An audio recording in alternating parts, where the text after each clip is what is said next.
இன்றைய புனிதர் ஏப்ரல் 5 புனித வின்சென்ட் ஃபெரர் குரு. இவர் பிறப்பு ஜனவரி 23, 1350 வலன்சியா, ஸ்பெயின். இறப்பு ஏப்ரல் 5, 1418 ஸ்பெயின். இவர் ஒரு பக்தியான உன்னதமான குடும்பத்தில் ஆங்கிலேயர் வில்லியம் ஃபெரர் மற்றும் ஸ்பானிஷ் பென் கன்ஸ்டபன்ஷியா என்பவருக்கும் மகனாக பிறந்தார். பிறந்த நாளிலிருந்தே இவரது வாழ்வு ஆரம்பமானது. இவர் பிறந்த அதே நாளில் வலன்சியாவில் ஞானஸ்தானம் பெற்றார். இவர் தம் 5ஆம் வயதில் தீவிர நோயால் பாதிக்கப்பட்டார். குழந்தை பருவத்திலேயே ஒரு அழகிய சிறுவனாகவும் மிகவும் உயர்ந்த குணங்களையும் இயற்கையிலேயே பெற்றிருந்தார். இவரது பெற்றோர் இவரை அன்னை மரியிடமும் ஏழைகளிடத்திலும் மிகுந்த பக்தியும் பாசமும் கொண்டவராக வளர்த்தனர்.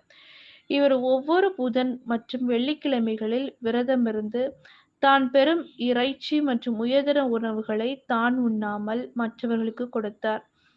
வின்சென்ட் ஏழைகளை கடவுளின் நண்பர்களாக கருதி அவர்கள் மேல் மிகுந்த பாசம் வைத்திருந்தார்.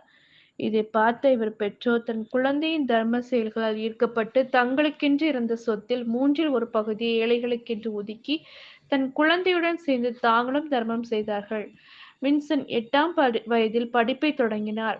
12 வயதில் தத்துவ இயலையும் 14ஆம் வயதில் இறையியலும் யாரும் எதிர்பார்க்காத விதமாக திறமையாக படித்து முடித்தார்.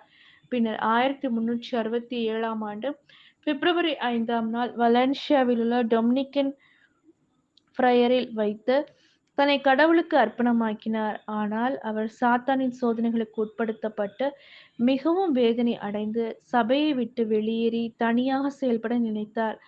ஆனால் பெற்றோர் இவரை ஜெபத்தின் வழியாக மீண்டும் மீண்டும் ஊக்கமூட்டி உற்சாகப்படுத்தி துறவற மடத்திலேயே அன்னை மரியாவின் துணையால் தனது துன்பங்களை தாங்கிக் கொண்டு நவத்துறவு வரை பயிற்சிகளை பெற வைத்தனர். அதன் பிறகு அவர் பார்சிலோனாவிற்கு பிரபலமான தத்துவியல் ஆசிரியராக பணிபுரிய அனுப்பி வைக்கப்பட்டார். அதன் பிறகு 1373இல் பார்சிலோனாவில் மறைபரப்பு பணிக்காக அனுப்பி வைக்கப்பட்டார். அங்கு அவர் மிகவும் பஞ்சத்தில் அடிபட்டு மக்களால் ஒதுக்கப்பட்டார். ஆனாலும் அவர் இரவு பகலென்று பாராமல் கப்பலில் பயணித்து போதித்தார். இதை கவனித்த கப்பலில் பயணம் செய்த சிலர் இவரை வதைத்து கேலி செய்வதற்காக உயிருடன் இருந்த ஒருவர் இறந்தது போல நடிக்கச் செய்தனர். இவர் இறந்த பிணத்தின் முன் ஜெபித்தார். இதைக் கண்டு அவரை சுற்றியிருந்தவர்கள் பரிகாசம் செய்து சிரித்தனர்.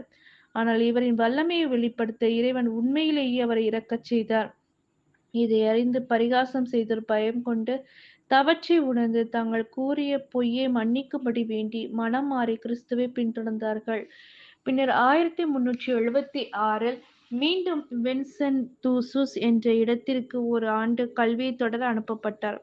அங்கு எபிரேய மொழியில் விவிலியத்தை ஆய்வு செய்தார். அதன் பின்னர் 1379இல் பார்சிலோனாவில் குருவானார். பிறகு மீண்டும் 1385 முதல் 90களில் வலன்சியாவிற்கு வரவழைக்கப்பட்டு பேராலயத்தில் போதித்தார்.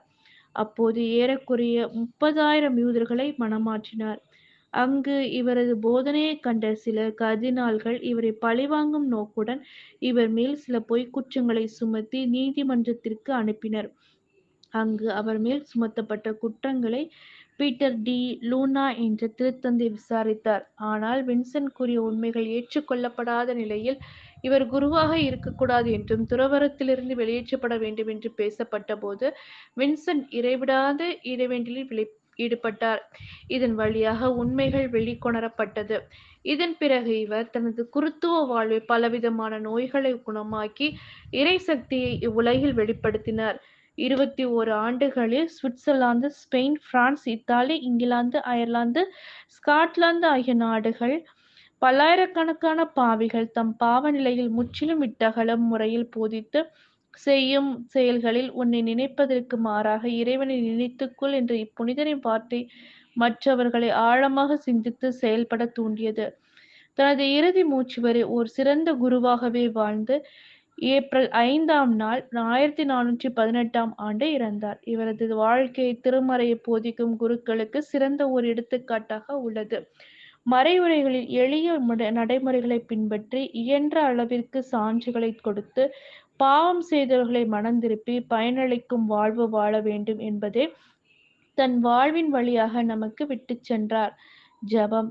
அன்பின் பரம்பொருளே எம் இறைவா, நீர் ஒவ்வொரு கிறிஸ்தவர்களையும் நல்ல நற்செய்தியாளராகவே படைத்துள்ளீர் என்பதை நாங்கள் உணர்ந்துள்ளோம்.